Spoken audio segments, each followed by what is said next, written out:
2027 ची ही जी जनगणना आहे, ही ऐतिहासिक जनगणना आहे असं संबोधलं जाणार आहे. आणि याचं कारण हे आहे, की सगळ्यात पहिल्यांदा भारतामध्ये कास्ट वाईज मोजणी होणार आहे. याचे कारण हे आहेत, की वेगवेगळ्या ज्या रिफॉर्म्स आहेत, कास्ट वाईज जर मोजणी होत असेल, तर सरकारला एक डेटा मिळतो, की आपल्या समाजामध्ये कास्ट वाईज किती, जेणेकरून पार्लिमेंट सीट्स व्यवस्थित रिझर्व्ह करता येतील आणि दुसरे जे काही वेलफेअर स्कीम्स आहेत, ते लागू करायला थोडेसे जास्त सोपं पडेल. आणि याचे अजून 4 प्रमुख गोष्टी ह्या आहेत, की 2027च्या ह्या तुम्ही ऑनलाईन माहितीसुद्धा देऊ शकता. तुमच्या फॅमिली मेंबर्स, तुमचं नाव, त्याचे एज, जेंडर, तुमचं तुमचं गॅस कनेक्शन, इलेक्ट्रिसिटी, हे जे काही तुम्हाला तिथे विचारलं जाईल, हे सगळी माहिती तुम्ही ऑनलाईन सुद्धा देऊ शकता. आणि कास्ट वाईज जर आतापर्यंत कास्ट वाईज मोजणी यासाठी होत नव्हती.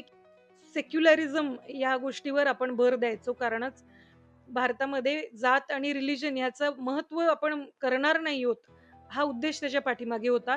पण हे निदर्शनास येत आहे, की कास्टिझम आणि रिलिजन बेस्ड टेक्निकच आपल्याकडे वापरल्या जाते. म्हणूनच पहिल्यांदा 2027 मध्ये कास्ट वाईज मोजणी होणार आहे, ज्याच्यामध्ये तुम्हाला तुमचा धर्मही सांगायचा आणि जातही सांगायची. यामध्ये 4 प्रमुख महत्त्वाचे बदल होण्याची शक्यता आहे. सगळ्यात पहिला महत्त्वाचा मुद्दा ह्यामध्ये उपस्थित होऊ शकतो, तो म्हणजे तुमचं जे रिझर्व्हेशन सिस्टीम आहे आपली भारतातली, त्यामध्ये चेंजेस येऊ शकतात.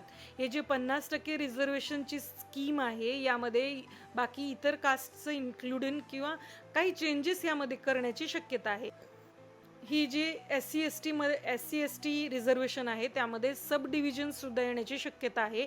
आणि चौथी महत्त्वाची गोष्ट आहे, ते म्हणजे ओबीसी जे आहे, आतापर्यंत डेटाबेस ओबीसी रिझर्व्हेशन्स देत होते. पण आता एक व्यवस्थित डेटा असणार आहे, व्यवस्थित मोजणी आपल्याकडे असणार आहे. आणि जे क्रीमी लेयर आहेत, त्यांच्या ओबीसीमध्ये जे क्रीमी लेयर्स आहेत, त्याबद्दल सुद्धा बदल होण्याची शक्यता आहे.